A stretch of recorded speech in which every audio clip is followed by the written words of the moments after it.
I'm Ed Parcaut, host of Real Estate Jerky, and I'm here with Bobby Atkins. How's it going, Bobby? Doing great. How you doing, Ed? Doing good. It's a weird world we're living in many different ways, right? Our business is a little difficult these days, It is. and I think we're going to do a live on Thursday about what you should you compromise or not a compromise, and that'll be our live on Thursday. Today, I think you wanted me to go over conventional versus FHA. Why would you want to do the one or the other? Is Exactly. that Yeah. correct? Is that correct? Correct. Correct. All Because those are two predominant loans. Obviously, we're seeing out there. I wish we were seeing a lot more VA right now. Conventional FHA is a majority of what we see, at least in this area. right. Well, before we get moving, veterans are 17% of the market, right? Across the board. That's, businesses, whatever, they're 17% of people in the United States are veterans. Dude, I have almost 50% of my loans going right now with veterans. Yeah. Yeah, it That's just all excellent. of a sudden they started coming. And then I Yeah. had somebody reach out to me over the weekend saying, "Hey, I got 2 construction loans for that want to go VA. How do I get them in touch with you? Here's my information." Yeah. Right. So Excellent. yeah, That's so it's good. just it's what you put out there, you'll get. Plus, we have those Fox 40 commercials now. I'm so famous. Yeah. Anyway, you get what you pay for. Yeah. Yeah. All right. So let's talk. All right. So you're saying dominant, conventional. Most people want conventional loans when they're seeing offers. That's just how it is. People think it's so much easier to get it done. They don't call for certain things on appraisals, but that's not always true. The current FHA system, the way the FHA is, they don't call for things like they used to either. So the problem is we're all stuck in this world where we think it's how it used to be. All Uh-huh. right. So what people need to do is forget everything they ever heard about from years ago and then come to today and say, okay, a conventional loan is great. The biggest issue we have with conventional loan is it has to do with your debt to income ratio. So this is the reason why you use one or the other. FICO score. If you got a 700 or greater FICO score, you go conventional. If you have a 680 or lower, you have to go FHA because pricing will just price you out. The other thing is debt to income ratio. The debt to income ratio means for every dollar you bring in, how many cents of that dollar goes towards your mortgage? That's and then there's the other one where how many cents of that dollar goes towards the mortgage and your other debt. Those two ratios are what's key in on conventional and why you would go FHA. Conventional lets us go all the way up to 50 back end ratio. So that means 50 cents of your dollar can go towards your mortgage and your other debt. That's, I have a lot of clients who are like, "What? That's so crazy," because they're in the 28. Well, because they're Uh-huh. nurses and firemen. But there's Yeah. times where we have to push those ratios to get people in certain properties these days. It's just how it is, or we know they're going to make more money later or whatever. But that's so. FHA allows us to push that ratio to 56, a little over 56, but about 56 cents. So I have some clients right now who are qualified for 430 conventional and then the max FHA in our area. Are you follow me? That's like Yeah. 478. Yeah. The Yeah. loan, well, the loan. So the thing is, when the people say the max loan in our area is 460 something, Hmm. but if you add the down payment on top of that, that's the max purchase price. Yeah. People forget that. They think only 460, so it's really 478 something in our area. So that's what they're qualified for, those two different loans. Uh-huh. They have great FICO scores. They have 800 FICO scores. So they're not going FHA because of their FICO score. They're going so they can push their ratios up higher and get in to a bigger house. And then another thing that comes in, I get asked all the time. So I'll go to the thing I get asked all the time. 1 second, bring me back to that, Bobby, because I'll forget. Okay. So the difference between FHA and conventional, the reason you want to go one or the other is what's your FICO score? Where's my camera? What's your FICO score? What's your debt to income ratio? Those are really the only two reasons why you would do one loan or the other, because you need to go higher and want to get more money. FHA has a 3.5% down payment, and conventional, your first time home buyers have a 3% down home. So it's really close on down payment. So it's Uh-huh. really not the down payment. I don't have enough down payment. That's not the issue. It's the FICO score and your debt to income ratio, what those numbers are. And, Those are and the for reasons. and for people that like you said, forget everything you know, right? Because Right. people who've always heard conventional, they initially just always say, well, that's 20%, right? Right. And No, like it's you said, now 3%. 3%, which means it says first time home buyer when they ask, because everybody goes, I'm a first time home buyer. What does that get me? Well, you can do 3% conventional. That's it. Well, it's basically you have to have not owned a home in the last 3 years in order to be a Yeah. first time home buyer with that. FHA's for any time. It doesn't have to be your first home. USDA doesn't matter. It can be first, second, multiple times. USDA, we don't really use much in our area unless it's in the county. And you Uh-huh. can go to USDA, type in the address, see if it works. And that's 100% financing. I do a lot of that in Jamestown North, right? Uh-huh. Up in Tuolumne County or Calaveras. But FHA conventional, the reason would be debt to income ratio and FICO score. Did I say it enough? Did I say it 3 times? That's perfect, man. Well, I mean, that's because a lot of people want to, why it's all about FICO score and debt to income ratio. If I can get your FICO score to 740, the best rate is 760 FICO score and a $400,000 loan or greater. Okay. Well, and so that's I think the way you described it, explained it was perfect because it's really easy to get into the weeds Yeah. on a lot of this stuff, and keeping it short and sweet, I think is what helps it more understandable for the people that are getting, especially the first time home buyers. Right. Now they both have more. And one thing I didn't get on, they both have mortgage insurance, right? Uh-huh. And they both have an interest rate.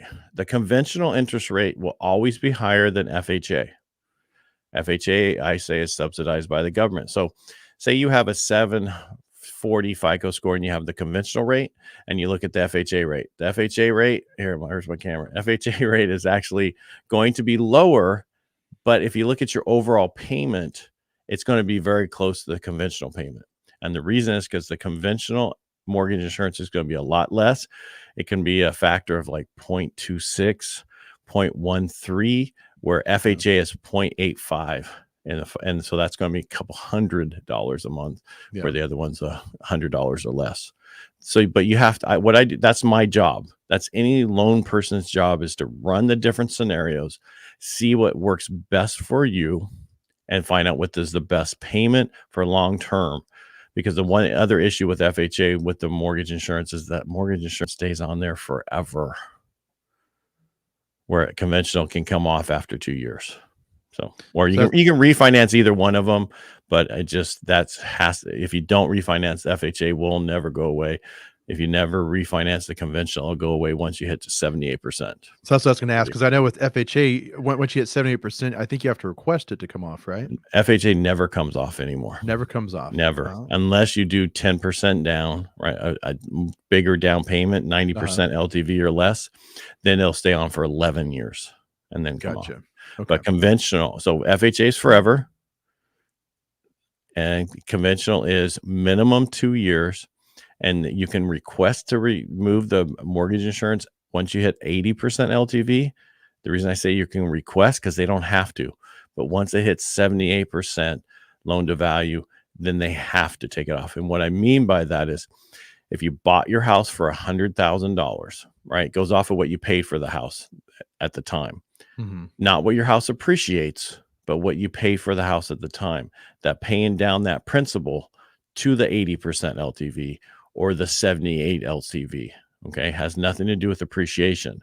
Yeah. Some people used to sell it that way, where no, it can come off once your house appreciates. Yes, it can through a refinance, not an automatic come off. You have to pay down the principal to get there. Okay? So the original purchase price and the loan you're paying on. Correct. Yeah. And that's what a lot of people confuse on, because to pay down your loan from 96.5%, I'm sorry, 97% to 80%, that's 17%. That can take a while.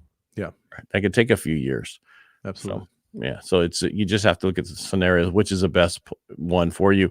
A lot of times it's the FHA, because of lower rate, lower payment. Yes, the mortgage insurance stays on there forever, but it's going to take you probably, 8 to 10 years to pay down enough principal to get the conventional one off. Yeah. Right.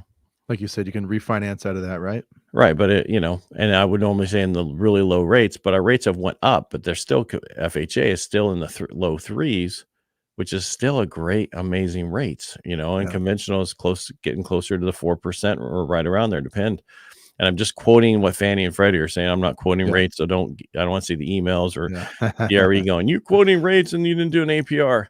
That's not what I'm doing. I'm just saying in general. So we are where we were pre-pandemic, March 2020, which everybody loved those rates. Yeah. Till now. Yeah. Now they wish we had them. But, don't worry about it. We'll eventually, unfortunately, hit a recession and things will come back down rate-wise and housing will still go up. Yeah. Always. Predictable. Well, no, just because our situation right now is so bad. I don't want to say dire, but it's in a situation where the question really, the states that can build the most houses will get the most people. So if you don't want the people, don't build the houses. Yeah. The problem right now is we've had 3 in developments in Modesto. So Modesto used to build 1,000 houses a year, right? We now build 100 houses a year. So these tracts that come in and they sell, that's taken 20 years to build, it's going to take another 20 years, excuse me, to build those properties. And that's a problem.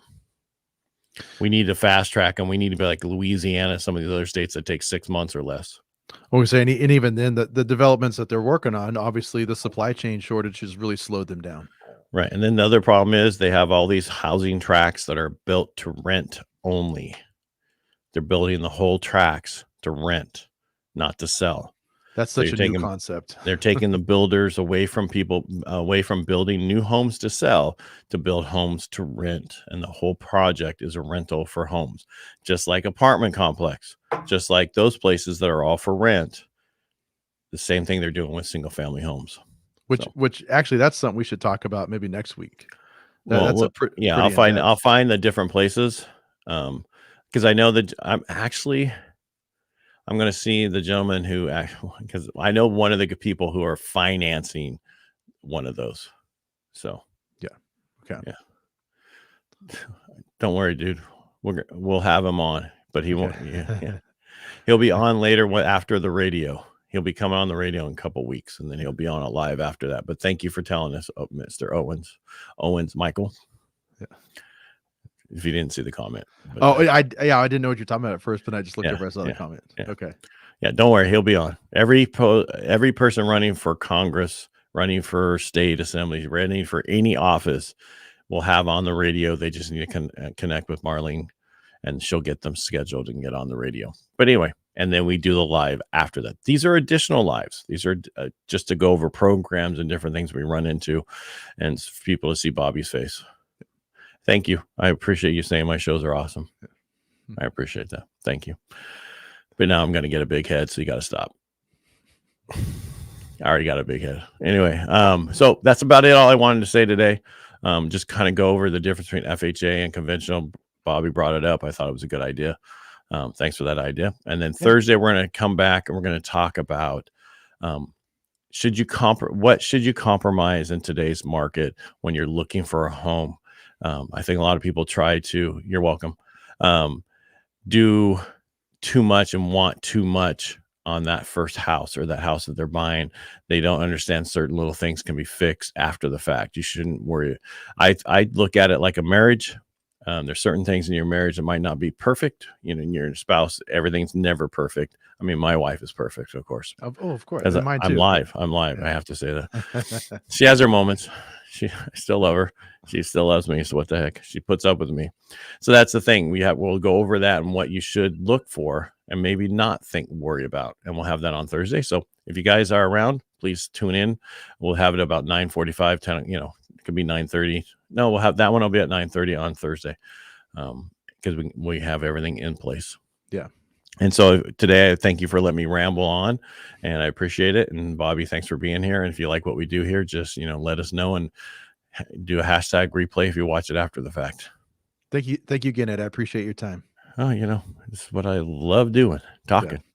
Yeah. You're good at it. Everybody have a great